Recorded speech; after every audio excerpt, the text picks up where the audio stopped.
I'm Peter Wemji, and today I'm going to talk about what is ISO and what can it do. ISO is one of the three pillars of photography, the other two being shutter speed and aperture, and it has a major effect on your images. How does camera ISO affect your images? In this article, we will introduce ISO for beginners and explain how to use it effectively for the best possible results. And what is ISO? Everyone said, what is ISO? ISO is simply a camera setting that will brighten or darken a photo. That means your photo of the picture. As you increase your ISO number, your photos will go progressively brighter. For that reason, ISO can help you capture images in darker environments or be more flexible about your aperture and shutter speed settings. However, raising your ISO has consequences.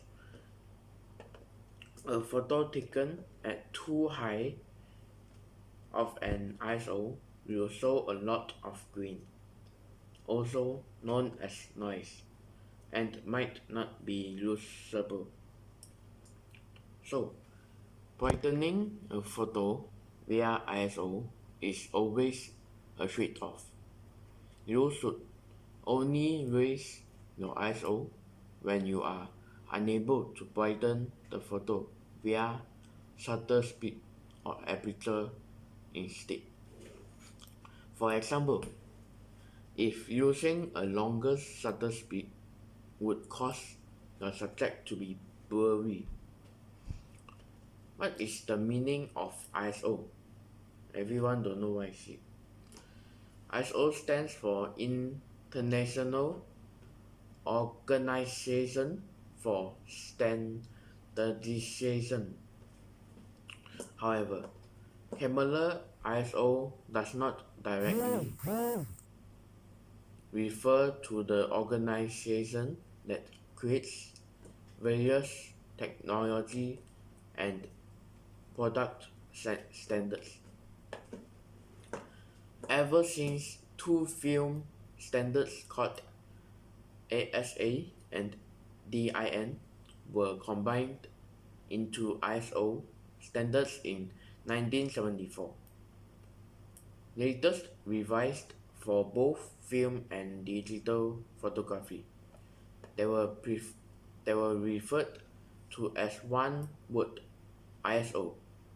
From that point on, although ISO initially defined only film sensitivity, it was later adopted by digital camera manufacturers with the purpose of maintaining similar brightness levels as film. Common ISO values. Every camera has a different range of ISO values, sometimes called ISO speeds, that you can use. A common set is as follows. 100 IOS is low IOS, and the high IOS is 6400. Quite simple. When you double your ISO speed, you are doubling the brightness of the photo. So a photo at IOS 400 will be twice brighter than IOS 200, which will be twice brighter than IOS 100. What is base IOS? The lowest native IOS on your camera is your base ISO. This is a very important setting because it gives you the potential to produce the highest image quality, minimizing the visibility of noise as much as possible. Some older DSLRs and a number of modern cameras, such as the Fuji X-T2, have a base ISO of 200, whereas most modern digital cameras have a base ISO of 100. Optimally, you should always try to stick to the base ISO to get the highest image quality. However, it is not always possible to do so, especially when working in low light conditions. Side note, this is a side note. Some cameras have extended high and low values for ISO that might stretch beyond their nature range. However, these are completely simulated and lower your image quality. We recommend avoiding them. Low vs high ISO noise visibility. To give an example of two photos taken at different IS values, take a look at the comparison below. Pay attention to the level of noise, graininess, and patchy colors in the images. The difference is here the image at ISO 3200 has much more noise than the one at ISO 200, which I brightened with a long shutter speed instead.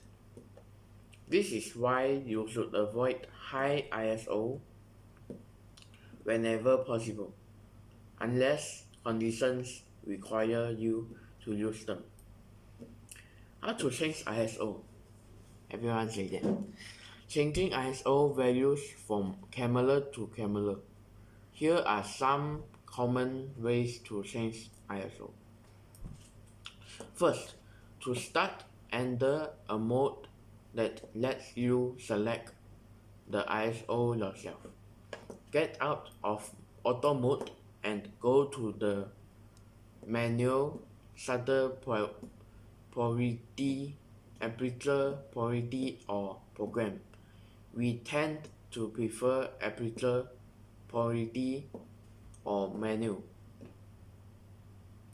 For entry-level DSLRs and mirrorless cameras, you probably need to open a menu, possible the quick menu, and find the section for ISO. Select the value you want or set it to auto. I prefer auto because they will help me to find the nice camera. Yeah. For higher end cameras, there may be a dedicated ISO button on the camera. Press it while spinning one of the wheels to change your ISO setting. If you don't see a button labeled ISO, it is still possible that your camera will let your program want to perform this task. Other cameras may have a dedicated view that already has various ISO settings marked. This makes things even easier. Check the camera menu if you still aren't sure. However, it is worth being very familiar with how to change your ISO setting quickly, since it's something you will likely be adjusting quite often, especially if you shoot in low light conditions without a tripod or flash. What camera iOS should you use? Many photographers understand the basis of ISO, but they aren't sure which ISO value to actually pick in the field. In practice, there's a reason why your camera allows such a wide range of ISO settings. Different situations call for different ISO. Below, we will cover some of the common scenarios you may come across. When to use low ISO. As discussed above, you should always try to stick to the lowest ISO of your camera, which is typically ISO 100 or 200 whenever you can. If there is a plenty of light, you are free to use a low ISO and minimize the appearance of noise as much as possible. Let's skip this first.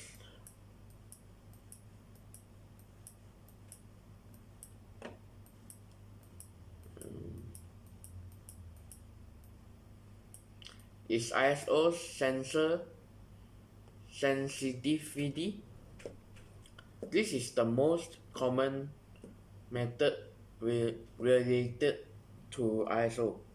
It is something you will see all over the web and in print.